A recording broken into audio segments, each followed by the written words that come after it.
ఇలాంటి గురుకులాలలో ఇట్లాంటి ఏవైనా ఇమ్మీడియట్లీ సస్పెండ్ చేస్తాము, వారిని ఎలాంటి జైల్లోకి పంపిస్తాము, ఇట్లాంటి చేస్తామని మొన్న చెప్పడం జరిగింది. మరి ఎక్కడ వీళ్ళకి ఏం యాక్షన్ తీసుకుంటారు, ఏ జైల్లో పెడతారు, అది దయచేసి మీరు చూడాలి. ఒకే రకంగా 55 మంది స్టూడెంట్స్ చనిపోయారు సార్.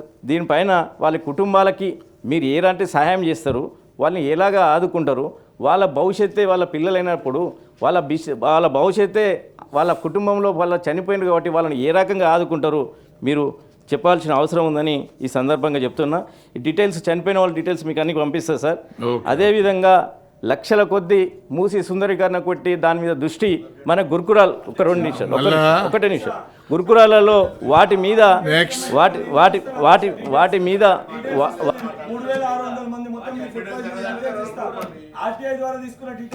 నెక్స్ట్ తీర్మానం మల్లన్న గారు నువ్వు సజెషన్ ఇవ్వంటే ఆరోపణలు చేస్తావు. ధన్యవాదాలు సార్. పంపిస్తాను కదా గౌరవ కాగితం పంపి సభ ప్లీజ్ గో హెడ్ సార్. అధ్యక్ష, ఇవాళ ఈ సభలో జరుగుతున్నటువంటి ఈ చర్చ ఏదైతే ఉందో పేపర్ పంపియమ్మా సార్, కొద్దిగా కానివ్వండి.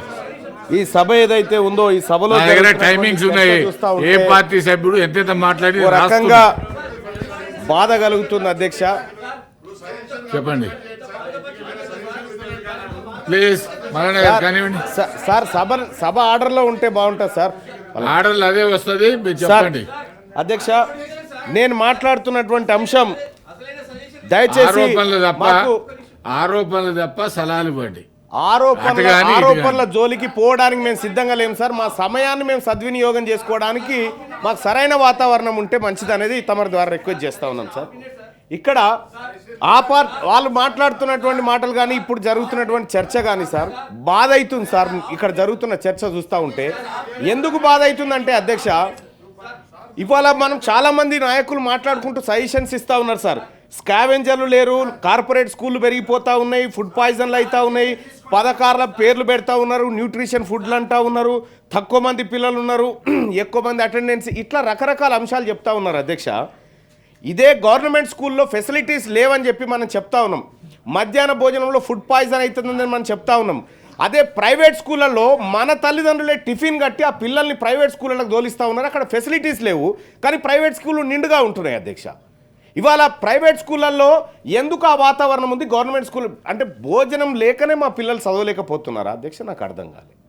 భోజనం లేకనే చదవలేకపోతున్నారా? ఒకప్పుడు అధ్యక్ష, గతంలో నేను కొన్నిసార్లు కొన్ని చోట్ల విన్నటువంటి చూసిన నేను ప్రత్యక్షంగా నా ఎన్నికల సమయంలో ప్రచారంలో పోయిన భాగంగా అధ్యక్ష, మధ్యాహ్నం 1 గంటకు గంట కొడితే మా పేద వర్గాల పిల్లలు గిన్నెలు పట్టుకొని లైన్లో నిలబడి బిచ్చగాల శిక్షణ పొందుతూ ఉన్నారు సార్. హాస్టళ్లలో గవర్నమెంట్ స్కూళ్ళలో జరుగుతుంది. మా పిల్లలకు బిచ్చగాళ్ళు భవిష్యత్తులో ఎట్లా తయారు కావాలని చిప్పలు పట్టుకొని లైన్లో నిలబడతా ఉన్నారు సార్. అంటే ఈ బువ్వ లేకనేనా సార్ మా వాళ్ళకి? ఇక్కడ గవర్నమెంటు ఫ్రీ హాస్టల్ ఫెసిలిటీస్ ఇస్తూ ఉంది సార్, ఫ్రీగా ఇస్తూ ఉంది, భోజనం పెడతా ఉంది. కానీ ఈ హాస్టళ్లలో తక్కువ మంది పిల్లలు ఉంటున్నారు సార్. ఎన్రోల్మెంట్స్ కూడా చాలా హాస్టల్లో చూసిన సార్. మా గ్రామంలో ఉన్న హాస్టల్లో 8 మంది ఉంటారు సార్ ఇప్పుడు నైటు. ఈ తక్కువ మంది ఉంటారు సార్. అదే ప్రైవేట్లో మీరు చూడండి సార్, గురుకులాల్లో శ్రీ చైతన్య నారాయణ సీట్లు దొరికాయి సార్. ప్రతిరోజు శ్రీ చైతన్య నారాయణలో ఎక్కడో చోట హత్యలు లేకపోతే ఆత్మహత్యలు జరుగుతూనే ఉంటాయి సార్. ఆ స్కూలే కావాలి అని ఎందుకు వస్తుంది సార్? భరోసా. ఈ సభలో మీరున్నారన్న భరోసాతో మేము మాట్లాడగలుగుతా ఉన్నాం సార్. మేము సభకు రాగలుగుతా ఉన్నాం. మీరు మాకు మాట్లాడే ఛాన్స్ ఇస్తారు, మా బాధ సభ ముందు పెట్టుకునే అవకాశం ఇస్తారన్న ఉద్దేశంతో ఏదైతే భరోసా ఉందో ప్రజల్లో లేదు. ఎందుకు లేదంటే సార్, 45% మంది స్టూడెంట్స్ గవర్నమెంట్ స్కూళ్ళలో చదువుతూ ఉన్నారు సార్. 55%. దయచేసి అధ్యక్ష, మీరు సమయం చూస్తుంటే నాకు భయం అవుతుంది అధ్యక్ష. ఎందుకంటే నేను మెజారిటీ ప్రజల పక్షాన ఉన్నటువంటి ప్రతినిధిని సార్. దయచేసి తెలంగాణ రాష్ట్రంలో బీసీలు 60% ఉన్నారు సార్. బీసీ ఈ సభా సమయాన్ని 50% కనీసం మా బీసీ ప్రతినిధులకి ఇవ్వాల్సిందిగా మీ అందరినీ రిక్వెస్ట్ చేస్తాను. రైట్ సార్, సలహాలు ఇస్తా ఉన్నాను సార్. ఇక్కడ జరుగుతున్న చర్చ సార్, మనము మీది మడికి పైప్ వేస్తే సార్ కింది నుంచి పైపు చక్కగా ఉంటేనే మీది మడిలో వాటర్ పడతాయి సార్. ఈ అన్ని చోట్ల అన్ని మడ్ల కాడ అది రంధ్రాలు పడ్డ తర్వాత ఏం క్వాలిటీ బయటకు వస్తుంది సార్ మా విద్య అల్టిమేట్గా మనం భోజనం పెట్టినా న్యూట్రిషన్ ఫుడ్ ఇచ్చినా మంచి వాతావరణం కల్పించినా ఆ అబ్బాయి పోతున్నటువంటి విధానం ఎట్టుంది, రేపు పొద్దున ఆయన ఇంజనీర్ కాబోతా ఉన్నాడా, డాక్టర్ కాబోతా ఉన్నాడా, ఏం కాబోతున్నాడు అనేటువంటి అంశం ప్రధానమైనటువంటి అంశం అధ్యక్ష. ఇక్కడ మేము కేవలం భోజనం కోసమో లేకపోతే ఇంకో దానికోసమో కాదు అధ్యక్ష. ఇదే భోజనం కావాలంటే ఏ గుడి మెట్ల కాడ కూర్చున్నా మాకు దొరుకుతుంది అధ్యక్ష.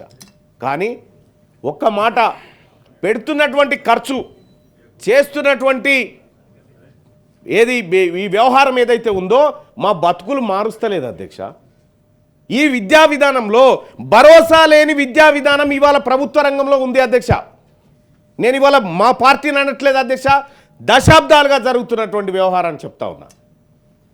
ఎందుకు మా పిల్లలు ప్రభుత్వ స్కూళ్ళను నమ్ముతలేరు, ఎందుకు మా తల్లిదండ్రులు ప్రభుత్వ స్కూళ్ళ పైన భరోసా పెడతలేరు, ప్రైవేట్ విద్య పైన ఎందుకు వీళ్ళందరూ అటువైపు తొంగి చూస్తున్నారంటే అధ్యక్ష, ప్రభుత్వం రాబోతున్నటువంటి స్థానిక సంస్థల ఎన్నికలు కానీ ఏమైనా కానీ అధ్యక్ష, నేను సజెషన్ చేస్తూ ఉన్నా, సర్పంచ్ కానీ వార్డ్ మెంబర్ కానీ జెడ్పీటీసీ కానీ ఎంపీటీసీ కానీ వాళ్ళ పిల్లలుంటే ప్రభుత్వ స్కూళ్ళల్లో జాయిన్ చేయాలి అధ్యక్ష వాళ్ళని.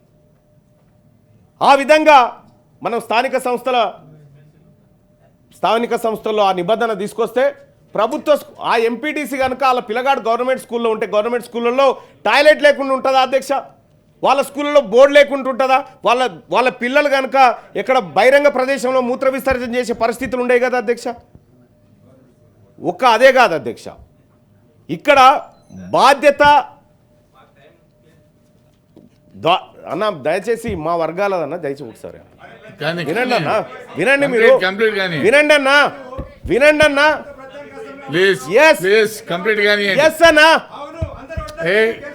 ఎవరు మీరెట్లా గెలిచినారన్నా, మీరెట్లా గెలిచినారన్నా? నేను 100% బీసీ పేద వర్గాల కోసం మాట్లాడుతున్నా ఈ సభలో. మీకు అది ఇంట్రెస్ట్ లేకపోతే, ప్రభుత్వ స్కూళ్ళను బాగు చేయాలన్న ఇంట్రెస్ట్ మీకు లేకపోతే, మీ ప్రైవేట్ విద్యా సంస్థలు నడవాలన్న ఇంట్రెస్ట్ మీకుంటే నేను ఏం చేయలేను. కానీ ఒకటైతే ఎన్రోల్మెంట్ విషయంలో సార్ 1900 స్కూళ్ళు జీరో ఎన్రోల్మెంట్ జరిగినట్టుగా నిన్న మొన్న మనం అనుకున్నాం సార్. జీరో ఎన్రోల్మెంట్ ఉన్న ప్రైవేట్ స్కూల్ నాకు ఇప్పటివరకు కనిపించలేదు సార్. కానీ ప్రభుత్వ స్కూళ్ళు మాత్రం జీరో ఎన్రోల్మెంట్ కనిపిస్తూ ఉన్నాయి. సో ఇక్కడ జరగాల్సినటువంటి చర్చ ప్రైవేటు విద్య, ప్రభుత్వ విద్య, నమ్మకము, భరోసా అనేటువంటి అంశాల మీద జరిగితే మా ప్రజలకు మంచి జరుగుతుంది అనేది నేను ఈ ప్రభుత్వం ముందు చెప్తున్నటువంటి అంశం అధ్యక్ష. అలాగే విద్య పైన బడ్జెట్ 6.5% గతంలో ప్రభుత్వం ఖర్చు పెడితే ఇప్పుడు ప్రభుత్వం 7.5% బడ్జెట్లో ఖర్చు పెడుతున్నట్టుగా చెప్తా ఉన్నా సార్. దీంట్లో 18,000 కోట్లు, 21,000 కోట్ల రూపాయలు ఇప్పటి బడ్జెట్ అయితే అందులో 18,000 కోట్ల రూపాయలు ఖాళీ దీనికోసమే, శాలరీలు వేజెస్ కోసమే పోతా ఉంది అధ్యక్ష. 3,000 కోట్ల రూపాయలు పెరిగితే అవి మరుగుదొడ్ల మెయింటెనెన్స్ కూడా పనికి సరిపోవట్లేదు అధ్యక్ష. బడ్జెట్ పెంచాల్సినటువంటి అవసరాన్ని ఈ ప్రభుత్వం ముందు ఉంచుతున్నా అధ్యక్ష. ఇక్కడ మనం ఎడ్యుకేషన్ కోసం, హెల్త్ కోసం బడ్జెట్లు పెట్టుకుంటాం అధ్యక్ష, ఎంత పెడితే గంతే. కానీ అదే ప్రాజెక్టుల కోసం పెట్టినప్పుడు అంచనాలు పెరుగుతాయి. బడ్జెట్ విద్యా అంచనాలు ఎందుకు పెంచుకోకూడదు అధ్యక్ష మనం? వైద్యం అంచనాలు ఎందుకు పెంచుకోకూడదు అధ్యక్ష మనం? ఈ రకంగా ఇక్కడ వాస్తవానికి ఇన్ఫ్రాస్ట్రక్చర్ లేకనో ఇంకోటి లేకనో మా పిల్లలు రాకపోవడం కాదు, నమ్మకం అనేది లేదు. ఈ నమ్మకాన్ని కల్పించే దిశగా ఇవాళ మా ముఖ్యమంత్రి గారు, మా ప్రభుత్వం డైట్ ఛార్జీలను పెంచి ఈ ప్రజల్లో సరికొత్త నమ్మకాన్ని తీసుకొస్తా ఉన్నాడు ముఖ్యమంత్రి గారు. గతంలో ఈ పరిస్థితి లేకుండే. అందుకోసమే అధ్యక్ష, ఈ విద్యా విధానంలో మా పిల్లలు అయిపోతే 5వ తరగతి కాడ ఆగుతారు, లేకపోతే 7వ తరగతి, లేకపోతే 10వ తరగతి కాడ ఆగుతారు, లేకపోతే ఇంటర్మీడియట్ ఇక ఆడికేని పోతే గగన తరంగమైనటువంటి పరిస్థితి.